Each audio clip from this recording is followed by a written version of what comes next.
Assalamualaikum warahmatullahi wabarakatuh. Apa kabar anak-anak? Selamat berjumpa kembali di pembelajaran IPS kelas 7 semester genap. Pada semester genap ini kita akan membahas bab 3 yaitu aktivitas manusia dalam memenuhi kebutuhan. Sebelum kita memasuki materi, kita harus tahu dulu apa tujuan pembelajaran kita. Setelah kegiatan pembelajaran dilaksanakan, siswa diharapkan dapat A. Menjelaskan kelangkaan sebagai permasalahan ekonomi manusia, B. Menyebutkan jenis-jenis kebutuhan manusia, dan C. Menjelaskan alat pemenuhan kebutuhan manusia. Kebutuhan manusia demikian banyak, sedangkan barang-barang dan jasa serta sumber-sumber alam lain jumlahnya terbatas atau langka. Kita tahu kebutuhan manusia itu semakin hari semakin bertambah. Sekarang kita bahas kelangkaan dan kebutuhan manusia. Ketidakseimbangan antara kebutuhan dan ketersediaan alat pemuas kebutuhan itu disebut dengan kelangkaan. Kelangkaan dapat terjadi karena sumber daya yang tersedia tidak sebanding dengan kebutuhan. Kebutuhan manusia yang tidak terbatas, sedangkan alat pemenuhan kebutuhan terbatas menimbulkan masalah ekonomi karena adanya barang dan jasa yang sangat terbatas keberadaannya. Sekarang kita akan membahas kelangkaan sebagai permasalahan ekonomi manusia. Kelangkaan sumber daya dibanding dengan kebutuhan manusia akan menyebabkan kurangnya atau tidak terpenuhinya sebagian atau seluruh kebutuhan untuk hidup. Kelangkaan ini merupakan masalah ekonomi manusia. Jadi masalah kita semuanya. Masalah ekonomi muncul karena adanya kebutuhan manusia yang tidak terbatas, sedangkan alat pemuas kebutuhan yang berupa barang dan jasa terbatas adanya. Kelangkaan sumber daya dibandingkan dengan kebutuhan manusia akan menyebabkan kurangnya atau tidak terpenuhinya sebagian atau seluruh kebutuhan untuk hidup. Tidak terpenuhinya kebutuhan manusia itu berarti muncullah masalah pemenuhan kebutuhan yang kemudian itu dikenal dengan nama masalah ekonomi. Kebutuhan manusia. Apa itu kebutuhan? Nah, kebutuhan adalah suatu keinginan terhadap suatu barang atau jasa yang menuntut adanya pemenuhan. Apabila tidak dipenuhi, maka akan mempengaruhi kehidupan.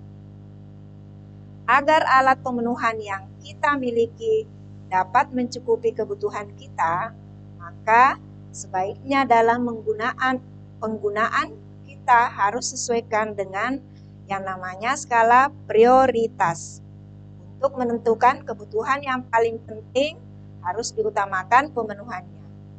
Skala prioritas dapat diterapkan oleh setiap rumah tangga dengan membuat suatu daftar yang memuat semua kebutuhan dan harus disesuaikan dengan penghasilan.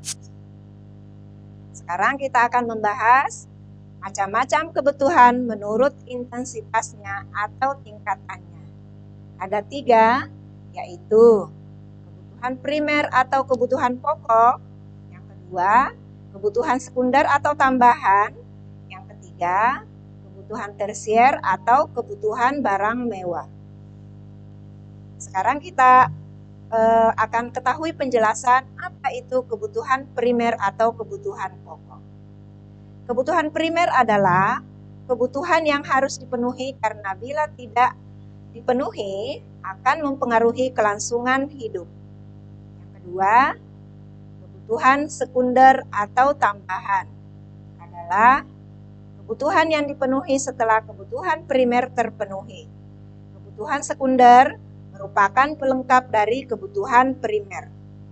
Yang ketiga, kebutuhan tersier atau kebutuhan barang mewah adalah kebutuhan yang dipenuhi setelah kebutuhan primer dan kebutuhan sekunder terpenuhi. Sekarang kita akan membahas lagi macam-macam kebutuhan menurut sifatnya. Ada dua, yaitu kebutuhan jasmani dan kebutuhan rohani. Sekarang kita bahas kebutuhan jasmani adalah kebutuhan yang bersifat memberi kepuasan pada badan atau jasmani. Kebutuhan ini bersifat materi. Contoh, kebutuhan ini antara lain kebutuhan akan makan, obat bagi yang sakit, minuman, kesehatan, dan olahraga. Kemudian yang kedua, kebutuhan rohani adalah kebutuhan yang dirasakan untuk kepentingan jiwa manusia. Apabila kebutuhan ini terpenuhi, akan merasa puas, aman, dan tenang. Contoh kebutuhan rohani antara lain kebutuhan akan rekreasi, agama, nonton TV, baca buku, dan pendidikan. Sekarang kita akan membahas lagi macam-macam kebutuhan menurut waktu penggunaannya. Ada dua, yaitu kebutuhan sekarang dan kebutuhan masa yang akan datang. Kebutuhan sekarang adalah kebutuhan manusia yang harus segera dipenuhi pada saat dibutuhkan. Apabila pemenuhan kebutuhan ini tidak dilakukan dengan segera, akan berakibat tidak baik terhadap kelangsungan hidupnya. Kebutuhan masa yang akan datang adalah kebutuhan manusia yang pemenuhannya dapat ditangguhkan pada masa yang akan datang. Pemenuhan kebutuhan ini dapat dipersiapkan dari sekarang. Selanjutnya, macam-macam kebutuhan menurut subjek. Ada dua, yaitu kebutuhan individual dan kebutuhan kelompok atau kolektif. Kebutuhan individual adalah kebutuhan yang berhubungan langsung dengan perorangan. Kebutuhan ini dirasakan oleh diri pribadi seseorang dan pemenuhannya dilakukan secara individu. Kemudian yang kedua, kebutuhan kelompok atau kebutuhan kolektif adalah kebutuhan yang dirasakan oleh sekelompok orang secara bersama-sama dan pemenuhannya juga dilakukan secara bersama-sama. Nah, sekarang beberapa faktor yang mempengaruhi perbedaan kebutuhan manusia. Faktor-faktor tersebut antara lain. Jadi, kebutuhan itu di antara satu orang dengan orang lain itu berbeda. Faktor-faktornya yang mempengaruhi adalah satu, jenis kelamin.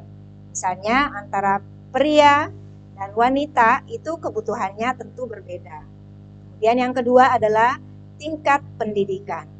Seorang anak SD dengan seorang yang sudah kuliah misalnya, itu tentu kebutuhannya berbeda. Kemudian yang ketiga, lingkungan tempat tinggal. Lingkungan tempat tinggal juga berpengaruh terhadap kebutuhan manusia. Kemudian yang keempat, kemajuan ilmu pengetahuan dan teknologi. Kemudian yang kelima, tingkat pendapatan. Kita tahu bahwa pendapatan seseorang itu tidak sama. Ada yang jumlahnya menengah, ada yang jumlahnya tinggi. Nah, itu sangat berpengaruh sekali. Kemudian yang selanjutnya adalah status sosial. Dan terakhir adalah perbedaan selera. Mungkin temannya suka bakso, yang temannya yang satunya suka soto, atau yang lainnya lagi. Dan yang selanjutnya adalah alat pemenuhan kebutuhan menurut kelangkaannya atau cara memperolehnya. Ada dua macam, yaitu satu, barang ekonomis, dua, barang bebas. Apa itu barang ekonomis? Barang ekonomis adalah semua barang yang keberadaannya terbatas, sehingga untuk memperolehnya perlu pengorbanan baik material maupun fisik. Barang bebas adalah barang yang jumlahnya banyak, sehingga untuk memperolehnya tidak perlu pengorbanan. Misalnya sinar matahari, udara, dan air. Selanjutnya, alat pemenuhan kebutuhan menurut hubungannya dengan barang lain. Ada dua, yaitu barang substitusi dan barang komplementer. Apa itu barang substitusi? Barang substitusi adalah barang yang dalam penggunaannya saling dapat menggantikan dengan barang lain, dengan syarat barang tersebut memiliki kegunaan yang sama. Contoh, nasi bisa digantikan fungsinya dengan singkong, dan gula merah bisa digantikan dengan gula putih. Nah, mungkin dapat anak-anak lihat pada gambar, di situ ada misalnya pulpen dengan pensil, hanya sekedar ingin menulis ya, bisa saja menulis dengan pulpen. Kalau tidak ada bisa digantikan dengan pensil ya. Kemudian barang komplementer. Apa itu barang komplementer? Barang komplementer adalah barang yang penggunaannya dapat saling melengkapi satu sama lain. Karena bila tidak salah satu, maka barang tersebut kurang bermanfaat atau bahkan tidak bermanfaat sama sekali. Contoh, motor tidak akan jalan kalau tidak ada bensin. Kompor tidak menyala kalau tidak ada gas atau minyak tanah. Dan masih banyak contoh lain ya. Misalnya tadi kita bisa mengambil contoh lagi pulpen. Pulpen dengan tinta. Pulpen kalau tidak ada tintanya ya tidak bisa digunakan untuk menulis. Ya anak-anak. Kemudian yang selanjutnya, alat pemenuhan kebutuhan menurut tujuan penggunaannya. Ada dua, yaitu satu, barang produksi atau barang modal. Kedua, barang konsumsi. Barang produksi disebut juga barang modal, karena barang ini tidak dapat langsung memenuhi kebutuhan manusia, tetapi melalui proses dahulu baru dapat digunakan. Barang ini dapat menghasilkan barang lain. Contoh, barang modal antara lain lahan, mesin, dan gedung. Jadi, semuanya itu bisa digunakan untuk menghasilkan barang lain. Yang kedua, barang konsumsi. Barang konsumsi adalah barang-barang yang dapat digunakan secara langsung untuk memenuhi kebutuhan. Selanjutnya, alat pemenuhan kebutuhan menurut proses pembuatannya. Ada tiga, yaitu barang mentah, barang setengah jadi, barang jadi. Apa itu barang mentah? Barang mentah adalah barang yang belum dapat digunakan untuk memenuhi kebutuhan, tetapi harus melalui proses produksi terlebih dahulu.